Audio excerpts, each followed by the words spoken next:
ఉమ్మడి మెదక్ జిల్లా వ్యాప్తంగా బీఆర్ఎస్ నాయకులు కార్యకర్తలను పోలీసులు ముందస్తు అరెస్టు చేశారు. సిద్దిపేట జిల్లా సిద్దిపేట, గజ్వేల్, దుబ్బాక, హుస్నాబాద్, బెజ్జంకి, చేర్యాల, మెదక్ జిల్లాలో రామాయంపేట, సంగారెడ్డి జిల్లా సంగారెడ్డి, ఆంథోల్, పటాన్చెరు, జహీరాబాద్, నారాయణఖేడ్, జోగిపేట ప్రాంతాల్లో నాయకులను హౌస్ అరెస్టు చేశారు. ఇప్పటి వరకు మొత్తం ఉమ్మడి జిల్లా వ్యాప్తంగా సుమారు 1500 మంది అరెస్టు చేశారు. దీనిపై పూర్తి సమాచారం మా ప్రతినిధి రంగాచారి అందిస్తారు. బీఆర్ఎస్ ఎమ్మెల్యే పాడి కౌశిక్ రెడ్డి ఇంటిపై జరిగిన దాడి, అట్లాగే బీఆర్ఎస్ పార్టీ ఎమ్మెల్యేలు మాజీ మంత్రి హరీష్ రావును అక్రమ అరెస్టుకు నిరసనగా పెద్ద ఎత్తున బీఆర్ఎస్ పార్టీ నాయకులంతా కార్యకర్తలంతా హైదరాబాద్కు తరలి వెళ్లేందుకు సిద్ధమవుతున్న నేపథ్యంలో సిద్దిపేట జిల్లా వ్యాప్తంగా అటు ఉమ్మడి జిల్లా వ్యాప్తంగా కూడా బీఆర్ఎస్ పార్టీ నాయకులను కార్యకర్తలను ముందస్తుగా అరెస్ట్ చేసి పోలీస్ స్టేషన్లకు తరలించినటువంటి పరిస్థితి ఉంది. ఇప్పుడు ప్రస్తుతం మనం సిద్దిపేట రూరల్ పోలీస్ స్టేషన్లో పరిధిలో ఉన్నాం. సిద్దిపేట రూరల్ పోలీస్ స్టేషన్ ఆవరణకు సంబంధించి ఇక్కడ కొంతమంది కార్యకర్తలను సిద్దిపేట రూరల్ అట్లాగే నారాయణరావుపేటకు సంబంధించిన బీఆర్ఎస్ పార్టీ కార్యకర్తలను నాయకులను ముందస్తుగా అరెస్ట్ చేసి తీసుకొచ్చి ఉంచినటువంటి పరిస్థితి ఉంది. వాళ్ళతో ఒకసారి మాట్లాడదాం. దీని వెనుక ఏంటి కారణం ఎల్లారెడ్డి గారు మీరు చెప్పండి, ఎందుకోసం ఇవన్నీ జరుగుతున్నాయి అంటున్నారు? ఇది ఒక నిర్బంధం. ఇది మేము గతంలో ఆంధ్ర పాలకులు ఉన్నప్పుడు ఇటువంటి నిర్బంధమే తెలంగాణలో ఉండే. అదేవిధంగా ఇప్పుడు కూడా ఆంధ్ర నాయకుల చెప్పు చేతుల్లో మన ముఖ్యమంత్రి రేవంత్ రెడ్డి గారు పనిచేస్తున్నారు. అదేవిధంగా టీఆర్ఎస్ పార్టీలనే ఉన్నా అని చెప్పి అబద్ధాలు చెప్పి పిఎస్సి చైర్మన్గా అతనికి ఇచ్చి ఇదంతా ఈ గొడవ కారణమైన ముఖ్యమంత్రి రేవంత్ రెడ్డి గారు ఈ దిగ్బంధం పోలీసులతోని కార్యకర్తలను అరెస్ట్ చేస్తే నీ పోలీస్ స్టేషన్లు సరిపోవు, ఎట్టి పరిస్థితుల్లో నీ ఆలోచనలు మానుకొని ఈ నిర్బంధాలు మానుకొని ప్రజలకు ఇచ్చిన హామీలు 6 గ్యారంటీలు 420 హామీలను మీరు ముందు నెరవేర్చే ప్రయత్నం చేయండి. ఈ బీఆర్ఎస్ పార్టీ నాయకులను కార్యకర్తలను ప్రజలను ఇబ్బంది పెడితే ఇంకా ఈ ఉద్యమాలు తీవ్ర రూపం దాలుస్తాయని చెప్పి తెలియదు. ప్రజాస్వామ్యంలో ఎలా ఉంటుంది అనేది మీ అందరికీ తెలుసు. కానీ ఈ రేవంత్ రెడ్డి అనేటైనే అతను ఏదైతే ఎలక్షన్లలో హామీ ఇచ్చిన 6 గ్యారంటీలు 13 హామీలను నెరవేర్చకుండా వాటిని టాపిక్ డైవర్ట్ చేసే విధంగా ఇప్పుడు ఏదైతే రుణమాఫీ కాలేదని రైతుల నుంచి తీవ్ర వ్యతిరేకత వచ్చిన సందర్భంలో ఇలాంటి వాటిని పిఎస్సి పదవి అనేది అరికప్పుడు గాంధీ గారికి ఇవ్వడం, నిన్న హరీష్ అన్న పైన దాడి చేయడం, ఇవన్నీ చూస్తుంటే ఏంటంటే ఇక్కడ ప్రజాస్వామ్యం మొత్తం ఇక్కడ అపహాస్యం అయిపోతుంది. రేవంత్ రెడ్డి గారికి ప్రజాస్వామ్యం మీద అసలు అవగాహనే లేదు. ఆ రోజు తెలంగాణ ఉద్యమంలో కూడా మన రేవంత్ రెడ్డి గారు పాల్గొనలే.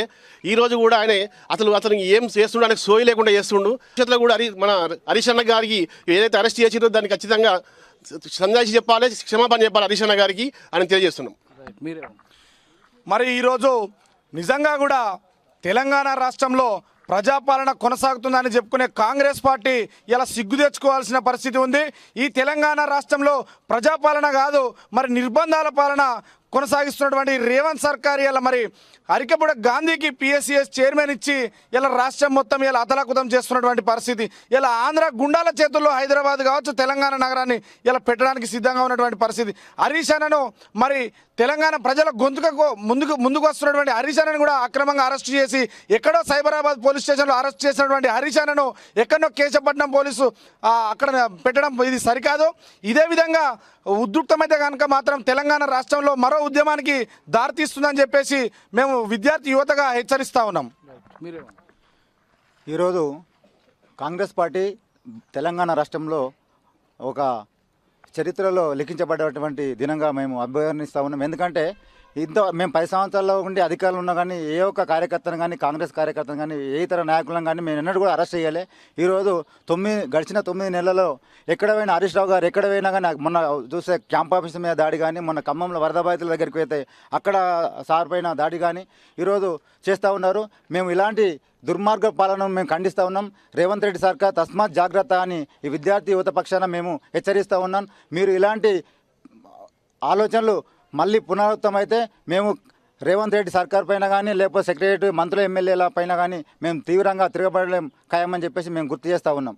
ఈ తెలంగాణ రాష్ట్రంలో ప్రజా సమస్యలపై అనునిత్యం ప్రజలకు చేరువయ్యే విధంగా పథకాలు ఎందుకు అమలు చేస్తలేవు అని ప్రతి సాధారణ పౌరునికి అందే విధంగా మా హరీష్ అన్న ప్రతి మనిషిలో అవేర్నెస్ తెచ్చి మాకు ఏ హక్కుల కోసం ఏ పథకాలు అమలు చేస్తామని ఉట్టి మాటలు చెప్పి అధికారంలోకి వచ్చినావో అవి అమలు చేయి అని నిజాలు నిగ్గదీసి అడుగుతుండని హరీష్ అన్నను టార్గెట్ చేసి ఈరోజు ఎక్కడికక్కడ అరెస్టులు చేస్తూ ఉన్నారు.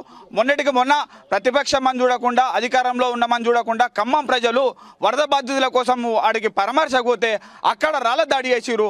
అదే ఇవాళ అరికపూడి గాంధీని ఎవరు పంపించారు? అసలు అరికపూడి గాంధీ అనే వ్యక్తి ఆయన బీఆర్ఎస్ తరఫున గెలిచిండు కాబట్టి మేము అడిగినాం అసలు మీ పార్టీ మా పార్టీ అని మా కౌశిక్ రెడ్డి అన్న అడిగితే ఆయన మీద దాడి.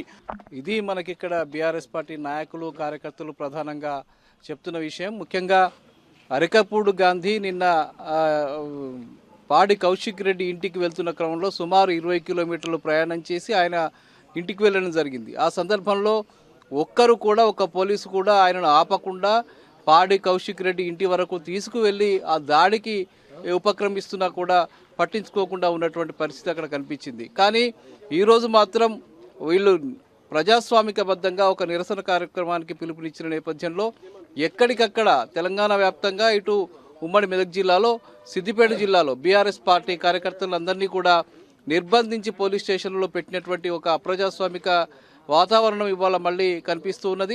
హరీష్ రావు గారి మీద నిన్న జరిగినటువంటి దాడి ఏదైతే ఉందో, అక్రమ అరెస్ట్ ఏదైతే ఉందో దాని పట్ల వీళ్ళు తీవ్రమైనటువంటి స్పందన కనబరుస్తున్న పరిస్థితి ఇక్కడ కనిపిస్తున్నది. కెమెరామెన్ వెంకట్తో రంగాచారి, టీ న్యూస్, సిద్దిపేట.